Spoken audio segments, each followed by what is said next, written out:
ताजा अपडेट्स के लिए सब्सक्राइब करें हमारे YouTube चैनल को और साथ ही बेल आइकन को दबाएं। देहरादून की आम आदमी पार्टी के प्रदेश कार्यालय में उत्तराखंड प्रदेश अध्यक्ष SS कलेड़ ने प्रेस वार्ता की। कलेड़ ने बताया कि प्रेस वार्ता का उद्देश्य यही था कि जिस प्रकार से राज्यसभा सांसद अनिल बलूनी ने दिल्ली सरकार द्वारा पिथौरागढ़ निवासी को रुपए 10 लाख का मुआवजा देकर पीड़ित सरकार को राहत देने का काम किया है, परंतु दिल्ली सरकार द्वारा दिए गए आपदा राहत को अनिल बलूनी ने प्रेस माध्यम से ये कहा कि ये धनराशि उनके कहने पर दिल्ली सरकार ने दी है, जो कि बिल्कुल निंदनीय है। कलेड़ ने बताया कि यदि अनिल बलूनी 10 लाख की मदद देने की ढींगे हाँकते हैं तो वह मीडिया के समक्ष दिए गए चेक्स की डिटेल भी सार्वजनिक करके दिखाएं। प्रदेश अध्यक्ष ने यह भी कहा कि सांसद महोदय को अपने प्रदेश के लोगों की अगर वाकई चिंता है तो उत्तराखंड के मुनस्यारी में 2 दिन पूर्व में दैवीय आपदा से एक ही परिवार के 4 लोगों की मौत हो गई और 11 लोग लापता हो गए। उन सभी पीड़ित परिवारों को त्रिवेंद्र सरकार से 10-10 लाख का मुआवजा दिलवाएं।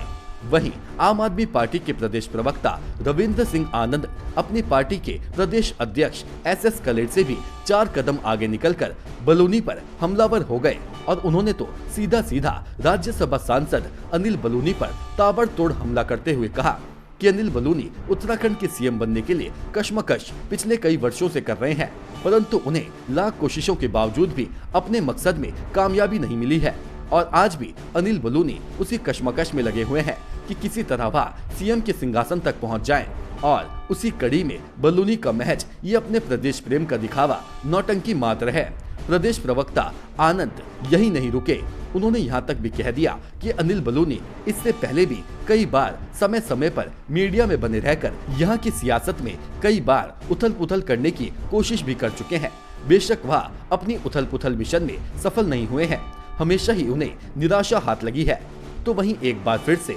अनिल बलूनी उत्तराखंड के लोग उन्हें भूल ना जाएं, तभी वह आए दिन सुर्खियों में बने रहना चाहते हैं और इसी परिप्रेक्ष्य में अनिल बलूनी ने सोचा कि इससे बढ़िया मौका और नहीं मिल सकता है। आप प्रवक्ता ने बताया कि बलूनी ने अरविंद केजरीवाल के कामों का श्रेय लेकर राजनीतिक रोटी सेकने का काम किया है, परंतु वह भूल गए हैं कि उत्तराखंड प्रदेश की जनता पढ़ी लिखी व जागरूक है, जो कि किसी के दिखावे व बहकावे में नहीं आने वाली है। ये राज्यसभा सांसद बलूनी को मालूम होना चाहिए। जो हमारे बीजेपी के नेता हैं, ये दिल्ली गवर्नमेंट ने जो अच्छे काम करे उसका श्रेय लेने का ये एक होड़ न रच रहे हैं। जो मिंटो ब्रिज है वो उसके नीचे कुंदन सिंह पिथौरागढ़ के जो थे वो परिवार को चोट लगी और वो ख़त्म हो गए। हम उनके परिवार के साथ सहानुभूति जताते हैं, लेकिन क्या है उसको लिए जैसे मिंटो ब्रिज है वो नगर निगम के अंदर था, उसके बावजूद ही दिल्ली गवर्नमेंट ने उनको 10 लाख रुपए का, अरविंद केजरीवाल साहब ने 10 लाख का, क्योंकि वहाँ सर्विस करता था, रहने वाला नहीं था, जहाँ से नौकरी करने गया था। और ये आम आदमी पार्टी ने, अरविंद केजरीवाल साहब ने वहाँ नौकरी करने गए वाले आदमी को, जबकि उसका सारा ही खर्चा उठाना चाहिए नगर निगम को, उसी के अंडर आता वो ब्रिज, और उन्हीं की कमी की वजह से वहाँ पानी भरा और वो पानी भरने से उसकी मौत हुई। हम कह रहे हैं उत्तराखंड में इतनी रोजी आपदा आ रही हैं, कई जगह नुकसान हो रहे हैं, यहाँ उनकी सरकार है, यहाँ क्यों नहीं दे रहे? उनके पास अपना एक पैकेज होता होगा, पार्लियामेंट के पास होता, उसमें से उन्होंने कौन सा चेक दिया, हमें दिखाएं वो जरा। कि अनिल बलूनी जी जब से भाजपा जीत के आई है वो बराबर प्रयास कर रहे हैं कि वो कहीं ना कहीं मुख्यमंत्री की दौड़ में आ जाएं, मुख्यमंत्री की दौड़ में आ जाएं। पीछे एक अटकलें चल रही थी कि मुख्यमंत्री बदले जा रहे हैं, तो जब ऐसी अटकलें चलती हैं तो अनिल बलूनी जी ज़्यादा एक्टिव हो जाते हैं। लेकिन वो एक्टिव हों, जनहित का काम करें, कौन हम मना नहीं कर रहे, वो जनहित का काम करें, हम स्वागत करते हैं उनका, वो उत्तराखंड के लिए काम करें, हम स्वागत करते हैं उनका। लेकिन कोई काम अगर आम आदमी पार्टी द्वारा किया जा रहा है तो उसका श्रेय ना लें।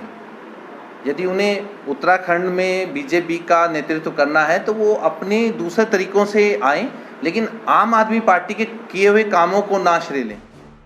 देहरादून से श्रमिक मंत्र के लिए स्टोरी हेड आलोक शर्मा की रिपोर्ट।